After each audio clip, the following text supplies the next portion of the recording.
For 2025, there are 9 different trim levels for the Subaru Outback, ranging from the base to the Touring, Onyx Edition, and Wilderness. You're also going to have 2 different powertrains to choose from for this model, between the 2.5-liter 4-cylinder engine that is naturally aspirated or the 2.4-liter turbo.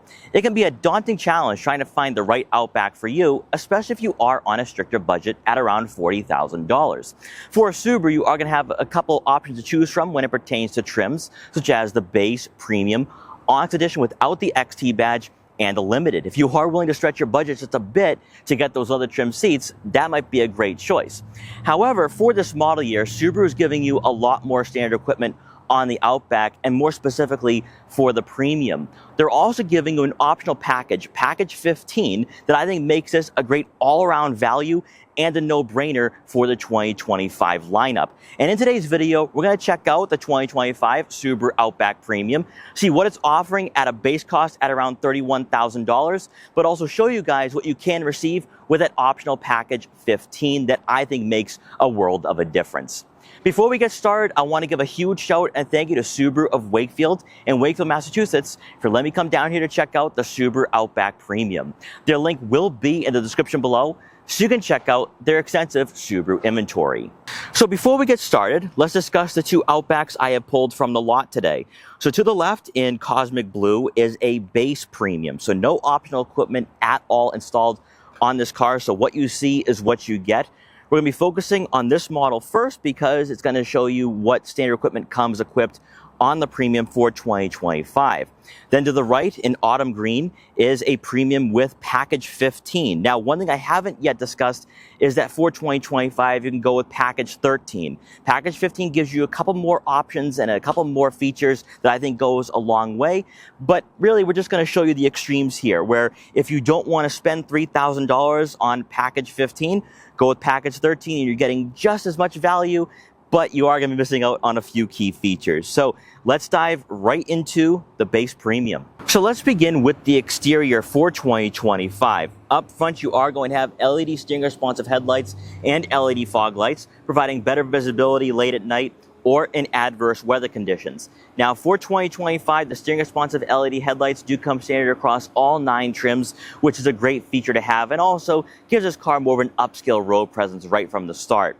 Outside of that, aesthetically, nothing is different compared to 2024, so you're still going to have the cladding that goes into the headlights, and also it does look more rugged than it did before for the pre-facelift model. Making your way over to the side profile, you are going to notice the gloss black side mirror caps providing a nice color contrast on this model. You're going to have turn signal indicators, and these side mirrors are heated, perfect for when you do live in colder regions of the US and on those very cold and crisp mornings. That way you can defrost them as well.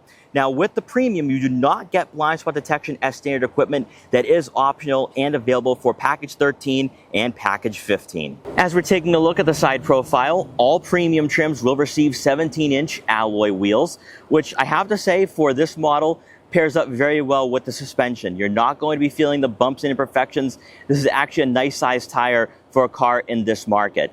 Then as we make our way around to the back, nothing too different, of course, compared to 2024. You're still going to have the same taillights and also the cladding for the rear bumper. However, for the Premium, a power liftgate is not standard equipment. So if that is a must-have, you might want to take a look at the optional packages that Subaru's offering for 2025. Now, since we are taking a look at the back and I have the hatch open, might as well show you guys what you have equipped for the Outback Premium. So on both sides of the rear cargo area, you're going to notice quick release latches that will conveniently lower the second row of seats, giving you easy access to expanding the cargo space that we have here with the Outback for 2025. We also have a rear cargo cover installed as well, giving you better privacy if you do leave your car unattended and you have valuable items in the back. Then beneath the floor mat, you are going to find your spare tire. So if you do encounter a flat on your road trips or travels, you can fix that and be back on the road. Stepping inside the Subaru Outback Premium for the base and what we have here when it comes to the standard equipment, you are going to have heated cloth seats for both the driver and passenger, with the driver's side having 10-way power adjustability and lumbar support, whereas the passenger will have to find the ideal seating position. Now, this is going to be the case for all Outback Premiums, regardless of optional equipment and packages.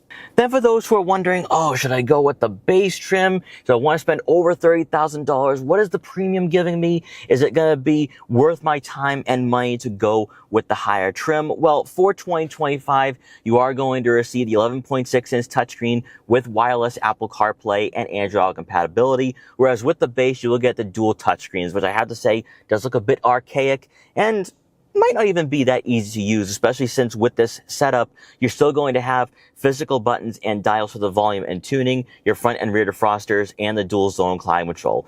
Now, to activate your 3-level heated seats, you have to use the touch-sensitive icons on the touchscreen. But being a Subaru owner myself, I have gotten very acclimated with this user interface, and it does become second nature to use after a few days. Then beneath the screen, you're going to find a USB and USB-C input along with an auxiliary outlet.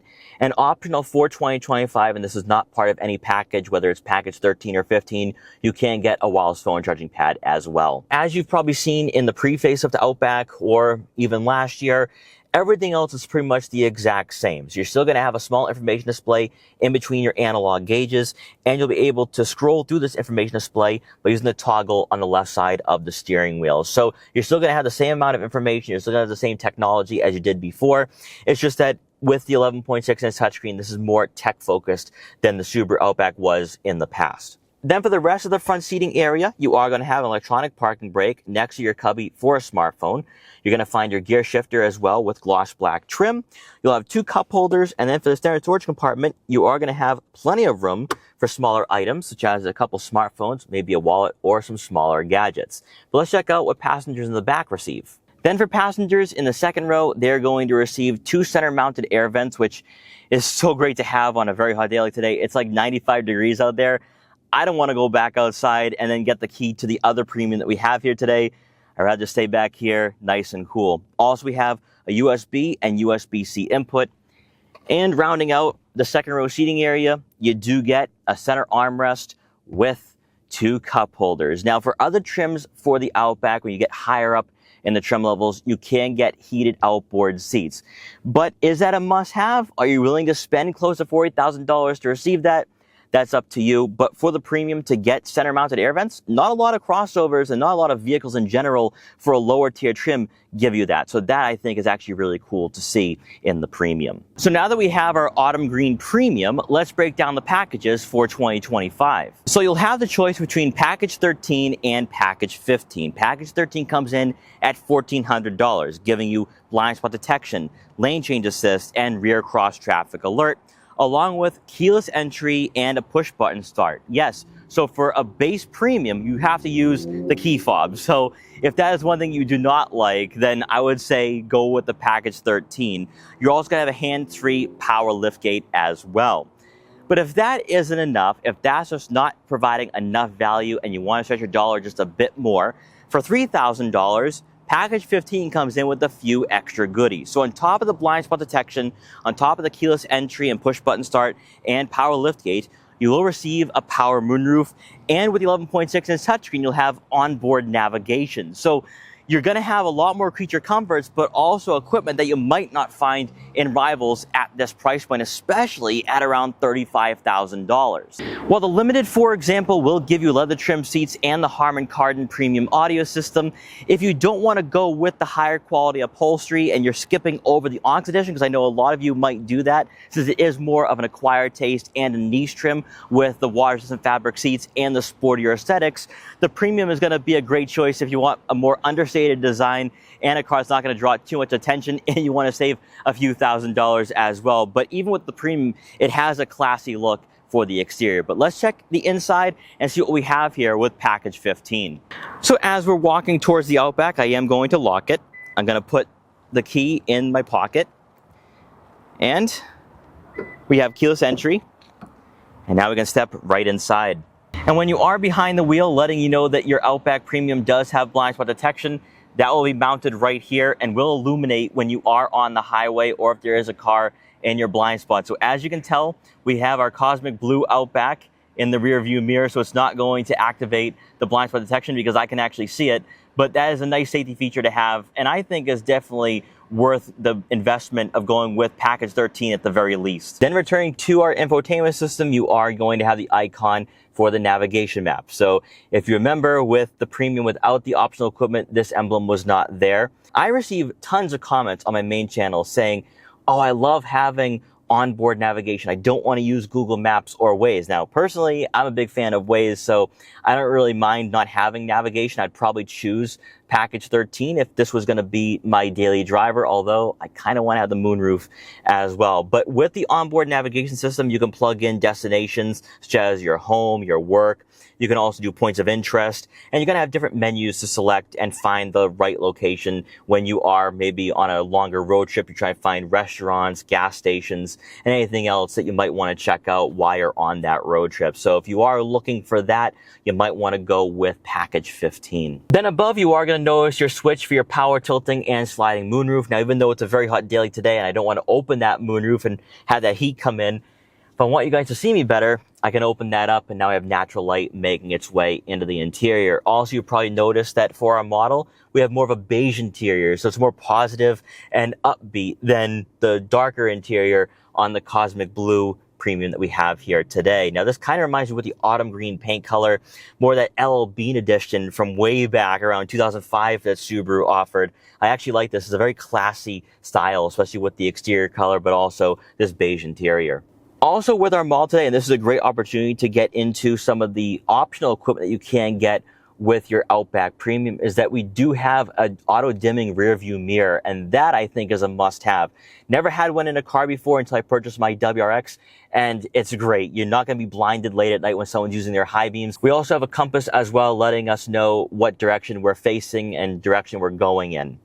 Then this model also has the optional wireless phone charging pad, so matching up with the wireless connectivity for your Apple CarPlay and Android Auto, you can just put your phone there and it'll be charging on those longer drives. Then returning to the second row, one feature I did not showcase with the other Premium that we have here today is that you can recline these seats a bit, so that way you can relax on a longer drive. Even though it maybe reclines by about 5 to 10 degrees, it does make a world of a difference, especially if you do have taller passengers sitting in the back. That will maximize the headroom that they have. Then as we make our way around to the back one more time, you're going to have that power liftgate. You can use the button on your key fob, you can use the button on the dashboard, or of course, just open the latch as you would with any crossover in this segment. And now you have easy access to all your gear back here like I do with all my camera equipment today.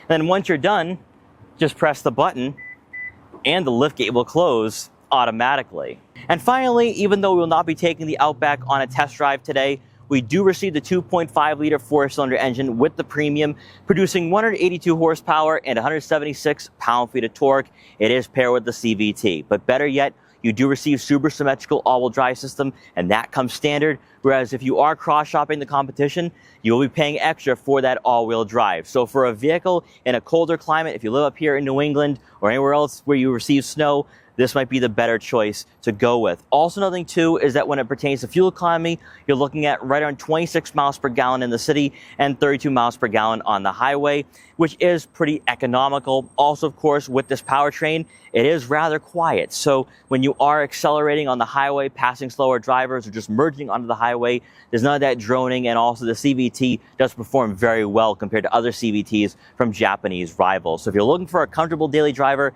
and family hauler, the Outback might be the great choice. But also, of course, since you do get the optional packages between package 13 and package 15, you're getting a lot of value for the price at the end of the day. So guys, I hope you enjoyed this walkthrough for the 2025 Subaru Outback Premium with or without optional package 15. If you did, please like, comment, share, and subscribe for more. Also, let me know what you want to see from Subaru in regards to trim levels, optional packages, of course, more in-depth reviews. Just let me know in the comment section below what you guys want to see. But thanks so much for watching. Take care, and I'll see you guys next time.